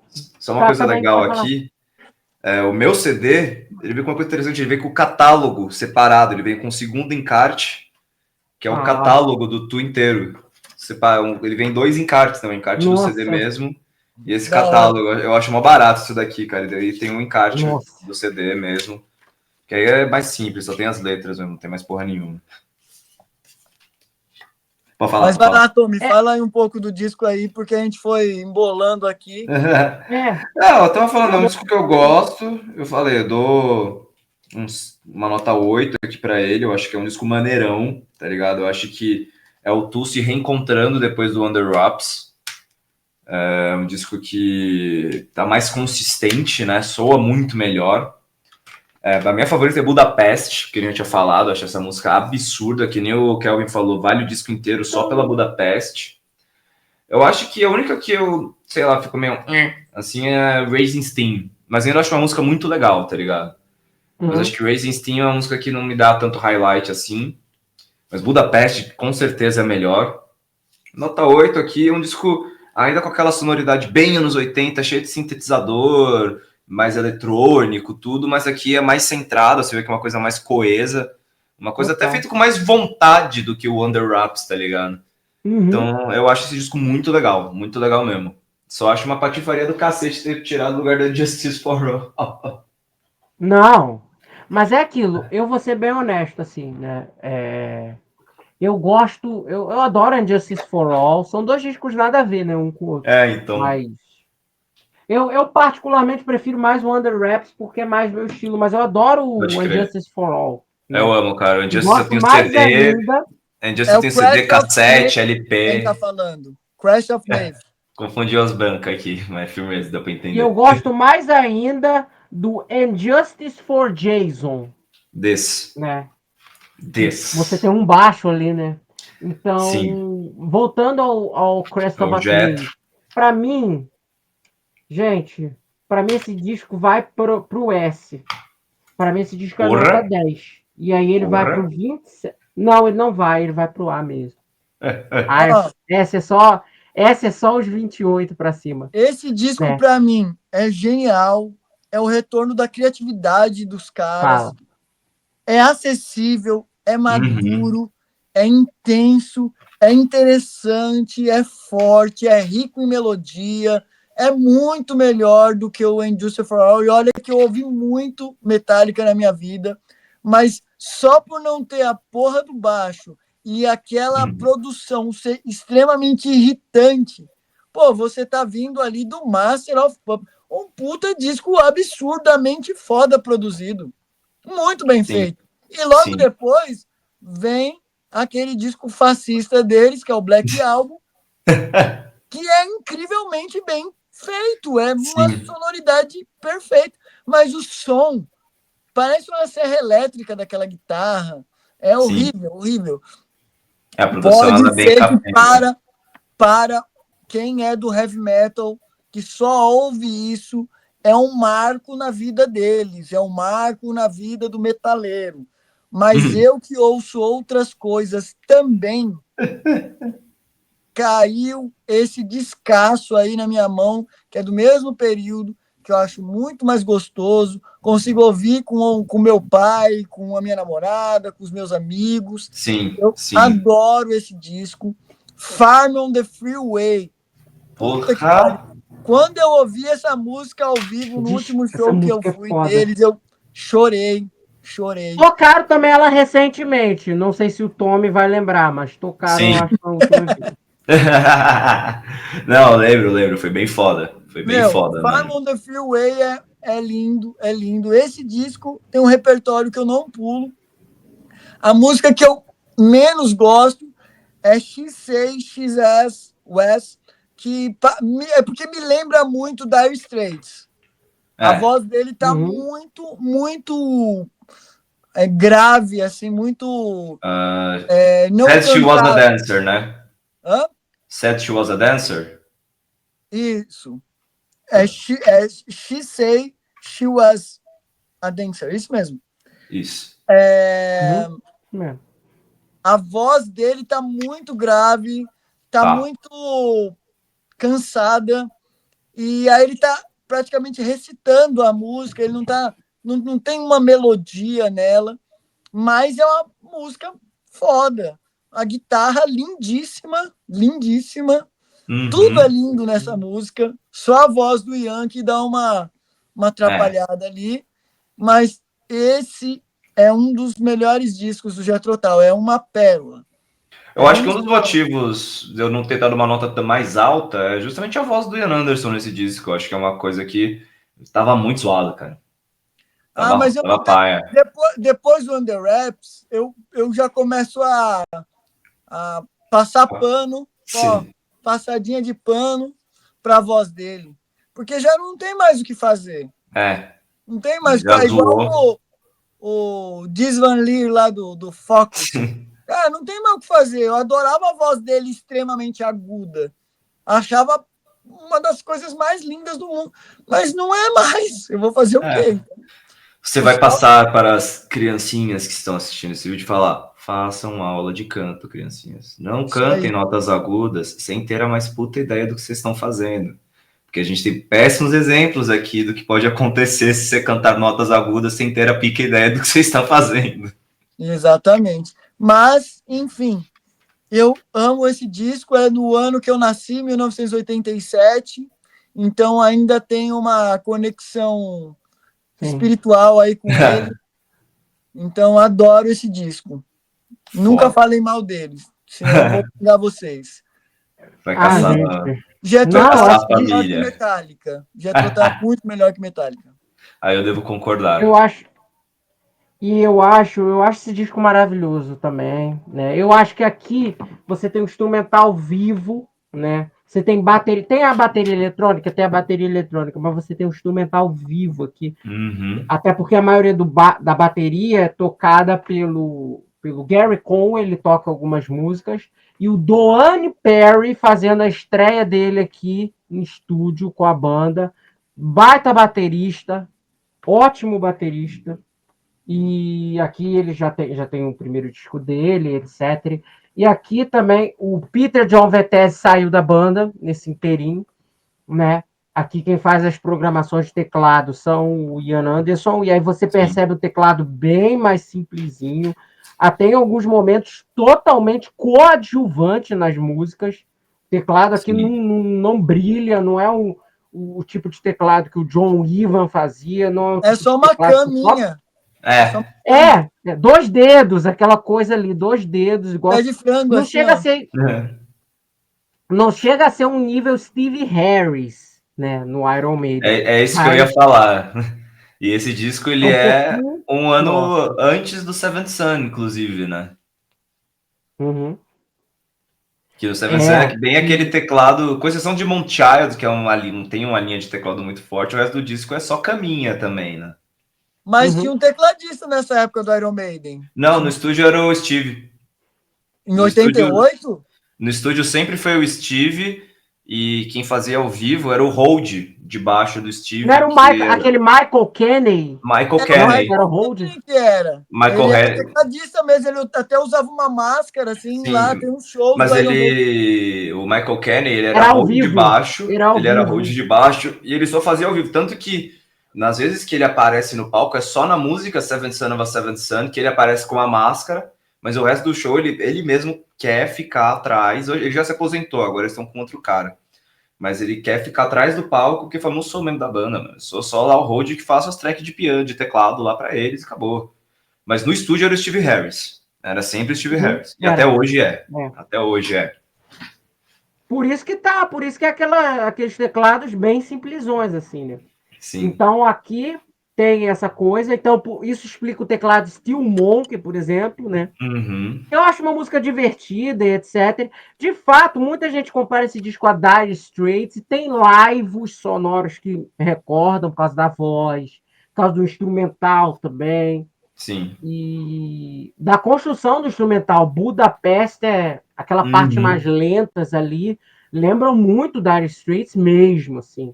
Sim. Então, mas eu acho que tudo casa, eu acho que é questão de acomodação. É você acomodar, você fazer músicas que acomodem a voz do Ian, né? Porque a voz dele já está aqui bem mais. A partir daqui, a voz dele já abaixou total o tom, já é quase uma coisa debilitada, né? Total, né? Mas é aquilo, a música combina com a voz, que é o que acontece nos discos recentes. Você tem o Rock Floats lá, a música combina com a voz do Ian hoje, né?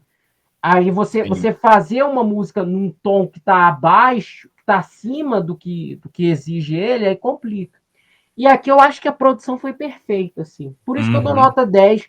E esse disco é um disco em que até as músicas menos inspiradas são composições que eu ouço e eu falo, caramba, essa música aqui ela é muito bem arranjada, ela é muito bem feita, ela é muito bem composta, assim. É uma música que, mesmo não sendo necessariamente um clássico, embora esse disco tenha clássicos, Steel Monk para mim é um clássico, Jumpstart para mim é um clássico, Storm on the Freeway para mim é um clássico, Mountain Man eu considero até um clássico, Budapeste então nem se fala, Budapeste virou carne de vaca no setlist da banda.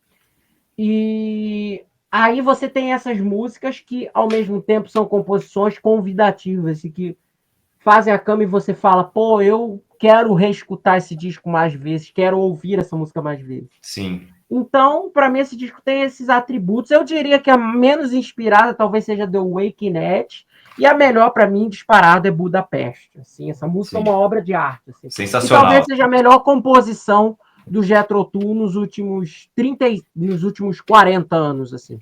Do Crest of a Knave para frente, assim. Sim. Então, e o que justifica a minha nota? Melhores músicas dessas que não entram, né, no disco, né? Que é desse disco, é Parties of Machine. Eu amo essa música e não entrou. Uhum. Ela é muito legal. Musicão, mano. Sim. Sim. E aqui a gente encerra a segunda parte da nossa tier list do Jethro Tull. A terceira e última parte vamos para a semana que vem, de Rock Island até Curious Ruminant. E digam aí nos comentários o que vocês acharam, quais as opiniões de vocês, etc, etc, etc. Agradeço mais uma vez os meus amigos, meus fiéis escudeiros aqui, Rafael Pertilli, Thomas Engel. Muito obrigado pela presença de vocês. Muito obrigado pela presença de você que está aí nos assistindo. Diga aí o que vocês acharam, se vocês concordam com as nossas opiniões, o que vocês acham dos discos em questão. Até o próximo vídeo. Tchau, tchau.